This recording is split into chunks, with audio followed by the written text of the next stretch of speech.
ချစ်စရာကောင်းတဲ့ကောင်မလေးတယောက်ကလူသိမ့်မရှိတဲ့ကမ်းခြေတစ်ခုမှာတယောက်တည်းလာပြီးစခန်းချနေတာပေါ့သူကအွန်လိုင်းကနေသူ့ရဲ့ခံစားချက်တွေကိုဝေမျှရင်းနဲ့သူ့ရဲ့ဒီနေရာကိုလည်းမတိမတာဖော်ထုတ်ပြသလိုက်မိတယ်အဲ့ဒီလိုသူမရဲ့နေရာကိုလိုက်မင်းနေတဲ့သူတွေကသူမကိုတားကောင်အဖြစ်တတ်မှတ်လိုက်ပြီးဆိုတာဒီလိုသားတဲ့ကောင်မလေးကလုံးဝမသိခဲ့ဘူးကောင်မလေးကအွန်လိုင်းပေါ်ကတငယ်ချင်းတွေကိုအရက်နည်းနည်းတောက်ထားလို့ခေါင်းမူးနေပြီးတဲထဲမှာနည်းနည်းအိတ်လိုက်အောင်မယ်လို့ပြောနေတဲ့အချိန်မှာပဲယောက်ျားလေး၄ယောက်နဲ့မိန်းကလေးတစ်ယောက်ပါတဲ့အဖွဲကကာမောင်ပြီးအနီးနားကိုရောက်လာခဲ့ကြပြီးတော့ဒီနေရာကိုကြည့်ပြီးကောင်မလေးရဲ့တဲဘက်ကိုရှောက်လာနေကြတယ်အဲ့ဒီအချိန်မှာကောင်မလေးလည်းနိုးလာပြီးသူကအွန်လိုင်းပေါ်ကတငယ်ချင်းတွေနဲ့စကားဆက်ပြောဖို့ပြင်တော့မှပဲအပြင်ဘက်ကလူအများကြီးရဲ့ခြေတံတွေကသူ့တဲနားကိုချင်းကပ်လာနေတာကိုကြားလိုက်ရတယ်သူတို့ကတဲအပြင်ဘက်ကနေအော်ဟစ်ဆူပူပြီးအပြင်ထွက်လာဖို့သူတို့နဲ့အတူစော်ဖို့ခေါ်နေကြတယ်ကောင်မလေးကကြောက်လန့်တကြားနဲ့စစ်ကိုဖိကင်ထားပေမဲ့ဟိုဘက်လူတွေကလည်းအတင်းကျပ်ဆွဲချနေပြီးတဲကိုစက်တိုက်လုပ်ရမ်းနေကြတယ်အကူညီမဲ့နေတဲ့ကောင်မလေးကတက်ခံရတော့မဲ့တိုးပေါက်လေးတစ်ကောင်လိုဖြစ်နေပြီးအပြင်ဘက်မှာကတော့စာလောင်နေတဲ့ဝန်ပလွေတွေကြီးပဲရုတ်တရက်ဓားမြောင်တစ်ချောင်းကတဲကိုဖောက်ထွင်းဝင်လာပြီးအလျားလိုက်ရှိတဲ့အပေါက်ကြီးဖြစ်သွားတယ်မျက်နှာဖုံးဆွတ်ထားတဲ့ယောက်ျားတစ်ယောက်ကတဲကိုတန်းဝင်လာပြီးကောင်မလေးရဲ့စပင်ကိုအားကုန်ဆွဲကတဲအပြင်ကိုအတင်းဆွဲခေါ်ထုတ်သွားတယ်ခဏအကြာမှာနောက်ထပ်လူပြက်မျက်နှာဖုံးဆွတ်ထားတဲ့တစ်ယောက်ကလည်းတဲကိုရောက်လာတယ်လိုင်းပေါ်မှာတိုက်ရိုက်ထုတ်လွှင့်နေတဲ့ဖုံးကိုမြင်တော့ပစိုးချွတ်ပြီးဖင်လုပ်ပြတယ်နောက်ဆုံးမှာတော့ဖုံးကိုခြေထောက်နဲ့ကန်ပြီးရိုက်ချိုးလိုက်တယ်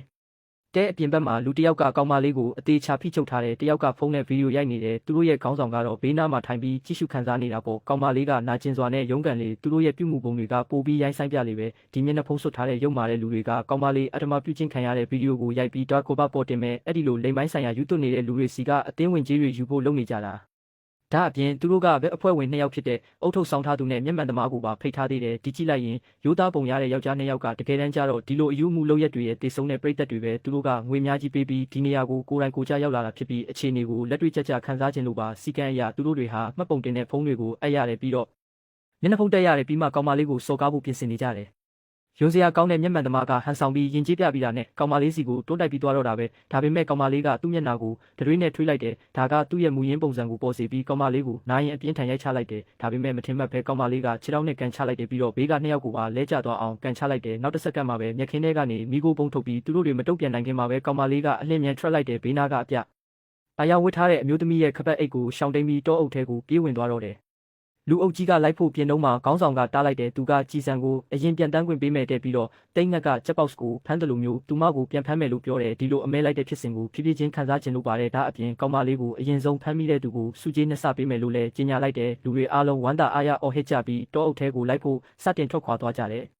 အဲ့ဒီအချိန်မှာကောင်မလေးကတောနက်ထဲရောက်နေပြီးမျက်ခင်းထဲမှာဝတ်ထားတဲ့ကြောပိုးအိတ်တစ်လုံးကိုရှာတွေ့တယ်ပြီးတော့ရှက်အင်ဂျီကိုချွတ်ချလိုက်တယ်လက်ပတ်ကြိုးတွေစီးတယ်နှုတ်ခမ်းညီတွေဖြစ်ပြီးမျက်လုံးအောက်တွေကိုမင်းနဲ့အောင်ဆေးတုပ်လိုက်တယ်စပင်ကိုစူးစီးလိုက်တယ်တီထားဖို့ကတားကောင်ပုံစံနဲ့ပေါ်လာတဲ့သူကတကယ်တမ်းတော့အမဲလိုက်သမားဖြစ်နေတတ်တယ်ကောင်မလေးရှောင်းမေးဆိုတာနိုင်ငံခြားမှာအမှုထမ်းနေတဲ့အထူးတပ်ဖွဲ့ဝင်စစ်သားဟောင်းသို့မဟုတ်စစ်မှုထမ်းငှားလိုက်တဲ့သူဖြစ်တယ်သူအားလည်းရပြ